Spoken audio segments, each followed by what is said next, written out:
Sebentar tadi saya telah dipanggil kepada lembaga disiplin untuk membuat bela diri atas beberapa pertuduhan tata tertib pemilihan parti. Dan saya sebagai seorang pemimpin, sebagai seorang yang berpegang kepada konsep kepartian, daripada salah seorang ahli Majlis Kerja Tertinggi UMNO Malaysia, sudah tentu memegang dan juga menjunjung keputusan parti. Dan sebentar tadi saya telah memberikan beberapa dokumen-dokumen pembelaan saya kepada lembaga disiplin dan beberapa soalan yang telah ditanyakan. Dan alhamdulillah respon yang saya dapat daripada lembaga disiplin amat baik. Ia menunjukkan lembaga disiplin hari ini sebuah lembaga disiplin yang proaktif, yang meletakkan integriti lembaga disiplin UMNO di hadapan. Jadi bagi saya ucap terima kasih kepada lembaga disiplin yang telah memberi kerjasama yang baik. Saya juga telah bertanya kepada lembaga disiplin sama ada saya masih boleh terus menawarkan diri sebagai calon Ketua Pergerakan Pemuda UMNO Malaysia dan terus mempertahankan jawatan Ketua UMNO bahagian Subang. Kerana bagi saya rata-rata sedang menunggu sama ada saya akan terus menawarkan diri ataupun tarik handbrake dan sebagainya.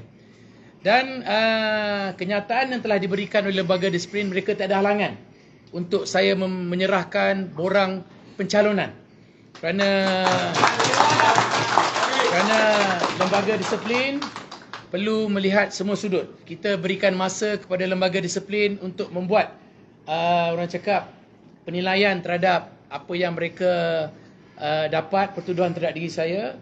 Dan saya juga telah membela diri saya secara jelas dan telah memberikan beberapa video pendakwaan terhadap saya yang bagi saya tidak logik, tetapi telah saya serahkan.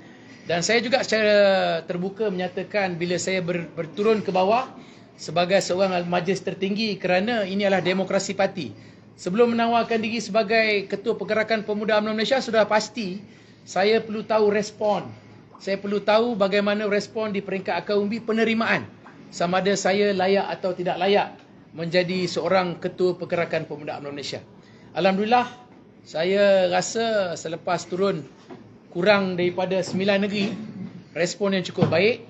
Dan hari ini secara rasmi, saya ingin mengumumkan saya akan mengantar borang sebagai Ketua Pergerakan Pemuda UMNO Malaysia. Dan secara rasmi, saya akan menyerahkan borang mempertahankan jawatan sebagai Ketua UMNO bahagian Subang. Ya, bagi kat sisi bahagian ni. Sisi bahagian yang akan buat pendaftaran. Dah terima Jadi hari ni saya dah serah. Dan untuk borang Ketua Pergerakan Pemuda UMNO Malaysia, saya dimaklumkan pukul 5 tadi dah tutup. Saya memang berhajat nak hantar hari ni. Tetapinya pengiraan Allah SWT lebih baik kerana besok hari Jumaat. Besok hari Jumaat saya akan serahkan borang pencalonan saya dari Ketua Pergerakan Malaysia.